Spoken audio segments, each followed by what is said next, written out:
I'm very aware that cute often comes with a compromise. Cute phones, they're usually not the most powerful or the most capable.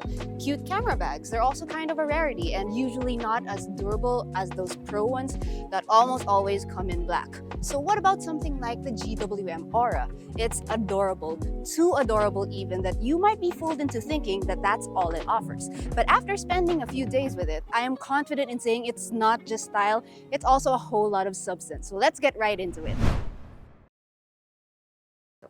So this retro-futuristic design, or retro-ristic if you will, obviously takes cues from cars like the Mini Cooper, and there's even some Porsche mixed in there as well. Now the Ora is a pudgy fellow. Its rounded corners soften the whole look, while sleek lines keep it modern. The headlights are its best feature in my opinion. Big, circular, bug-eyed LEDs that makes the car look almost like a Pixar character. At the back and tying it all together is an LED bar that melts right into the glass to complete that futuristic look. The overall design of the Ora is sleek, but it's still soft and classically feminine. It's definitely something that's meant to stand out, and I think it does that effectively.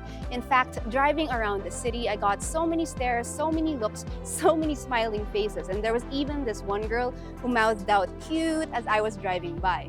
And if that's not a testament of how good and well designed this is, then I don't know what is. There's clear intention and direction with the Ora's interior, obviously. Stepping inside made me feel like I was in a cute little French cafe. It leans heavily into that bougie boutique kind of feel, with details that make the cabin stand out. Faux leatherette seats that are very nice and unexpected at this price point, soft touch materials in all the right places, and even toggle climate switches that kind of remind me of a Mini. Front and center are dual 10.25-inch screens, one for the driver and one for infotainment.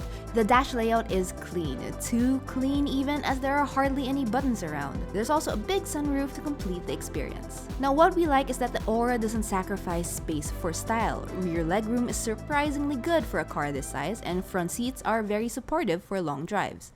Now for tech. There's a lot to talk about here, but let's go through the more important ones right now. You get features like wireless charging, wireless Apple CarPlay, Android Auto, and a Hello Ora voice assistant.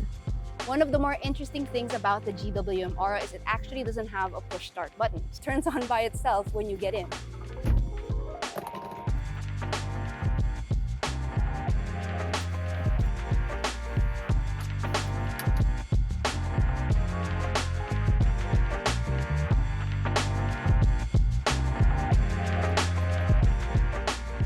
As for updates, the Ora supports OTA or over-the-air upgrades, so expect the features to get better over time without you having to go to the dealership to upgrade. In our time with it, however, we felt the software wasn't the most intuitive. Menus feel a bit clunky and unorganized, and responsiveness could use some work. Parking and safety is secured with a 360-degree camera and sensors all around. You also have driver aids like adaptive cruise control, autonomous emergency braking, lane keep assist, and more. Now for the safety, I'm pretty happy that a cute car like this has a pretty complete set of safety features. We have things like forward collision assist, lane keep assist, blind spot monitoring. We even have 360 cameras that help you out when in tight spots. But my frustration with the safety really is how aggressive and noisy it is. There's a lot of beeping, a lot of warning, a lot of noise coming from the car when the danger really isn't even that close. Some might argue that more is better, or that it shouldn't really matter because it is safety, but the safety becomes distracting, and distracted driving is never safe. On paper, the GWM Ora is more than capable for daily use. It runs a single motor and can jet from 0 to 100 in just 8 seconds. More than enough for a city hatch. Now this variant of the Ora claims about 420 kilometers of range. In the real world, covering around 370 kilometers brought the battery down to 10%. But how does it actually feel on the road? Around the city, the Ora is as smooth and easygoing as it looks. The suspension is tuned soft enough to take on those potholes and rough streets. Steering is light, making it easy to maneuver through Metro Manila traffic and all the side streets that come with it. The cabin, however, isn't the quietest, with noise creeping in at higher speeds. In my time with it, however, the Ora definitely feels like a proper EV. Plenty of instant torque, a whole lot of tech, comfortable seating, and the visibility of this car is also really good.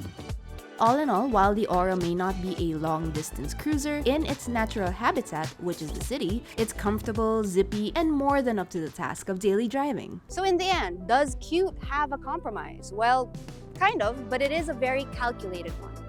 The GWM Ora does come off a little expensive, but a lot of what you're paying for here undeniably goes towards design, comfort, and a whole lot of tech. Overall, there are a lot of people who think the size and features of this vehicle don't really match its price. So what do you get? Well, you get a gorgeous cabin you'll want to live in and a very unique exterior.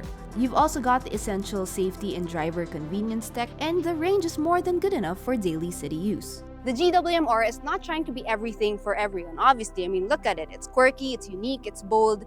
It's definitely for the kind of person who wants to stand out or maybe even set their own trend. But once again, don't let its cutesy looks fool you. It's a very capable daily driver and not at all the novelty car that it looks like.